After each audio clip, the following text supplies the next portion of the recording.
For him, seeing the decline of citrus in the industry, he would go out to the fields and come back one day very, very happy because the trees were loaded. Then a week later, their fruit would start to drop. And he would come in and say, oh my goodness, we cannot really control this disease.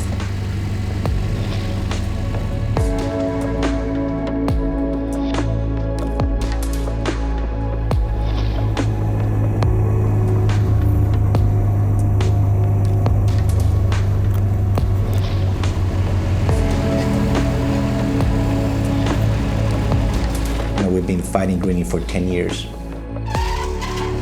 USDA has invested over $500 million in research and development, and there has not been any silver bullet, and there won't be any silver bullet.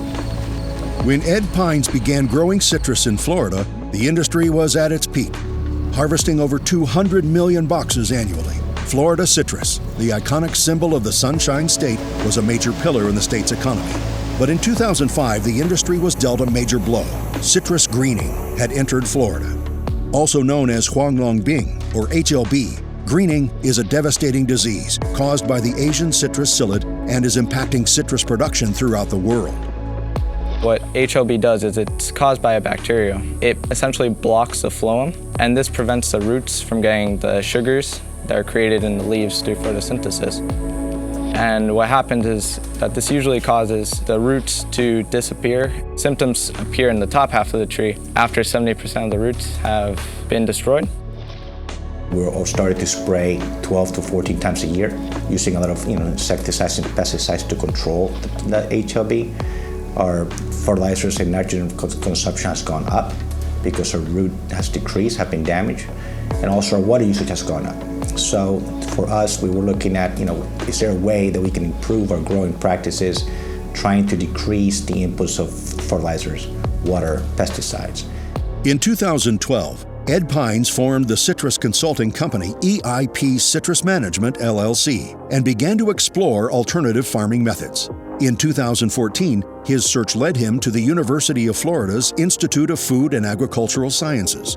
There, Pines saw an experimental protective growing technique known as citrus under protective screen, or CUPS. We can completely exclude the Asian citrus psyllid, which spreads the disease, from contacting the citrus, and thereby the citrus does not become infected. And the mechanism is quite simply a large screen house, large enough to grow citrus all the way up to a full bearing size, so that we can harvest fruit of it.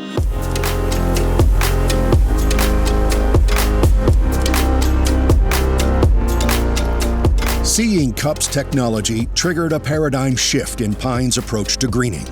Rather than continue treating the symptoms of HLB, he would go on the offense and prevent the cause of greening altogether.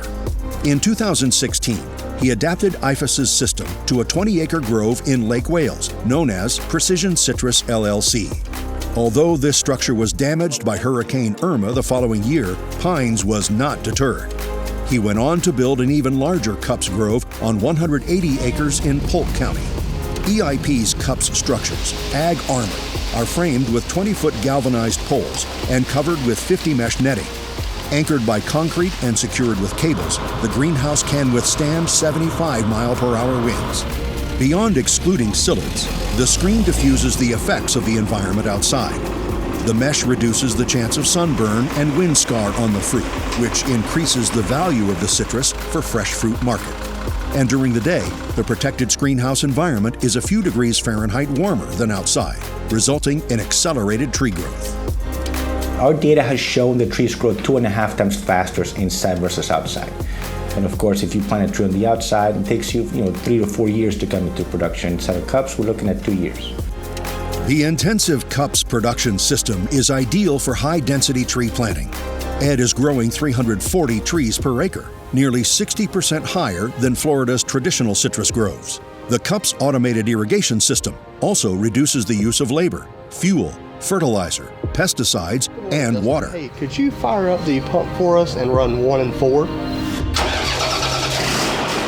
CUPS structures also have 25% lower evaporation rates, dropping irrigation time and cycles, reducing the water use. Hines also feels the minerals in the soil will help his fresh fruit regain that Florida taste that has been lost since HLB arrived and distorted fruit flavor. This is exact information on how often and how long to run the water for. Try to conserve water and... Exactly.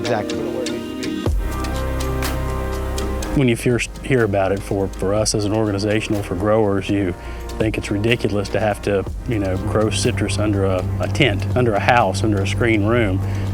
You can't fathom the cost, of doing it that way, but the more you listen, and of course the more that Ed showed us his vision and shared his vision with us, it became real, and it's going to transform the way that we see a fresh fruit industry in Florida. It's a great program as far as your fruit's going to be clean, it's protected. We're just under such stress with greening that I don't believe the fresh fruit market can survive without something like this, or the costs will be almost prohibitive to be able to stay in business with it. So I think this is the program that'll meet both ends. It's costly, but can show the return. I realized, because it was something about Florida agriculture that kind of attracted me and sucked me right in, to tell you the truth. Working with the people in the area was extremely rewarding. The handshake meant a lot.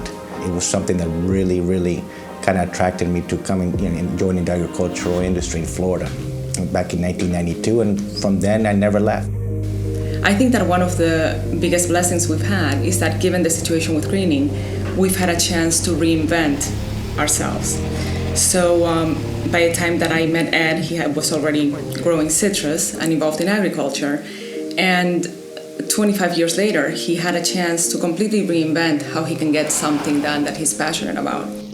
We have 2 kids. They both have grown up in citrus. Our son Eddie's first steps were taken in the orange groves. My generation is very concerned about a lot of the environmental issues that are currently taking place, and something that CUPS is really great at doing is water conservation. We're also using less pesticides, so not only are we providing healthier, greater fruits, but we're also taking care of the earth while we do it. For me, farming is really not a job. It's my lifestyle, it's my life. I love doing it. One of the most prettiest things is watching the sunrise in your grove or watching the sunset. It's extremely rewarding.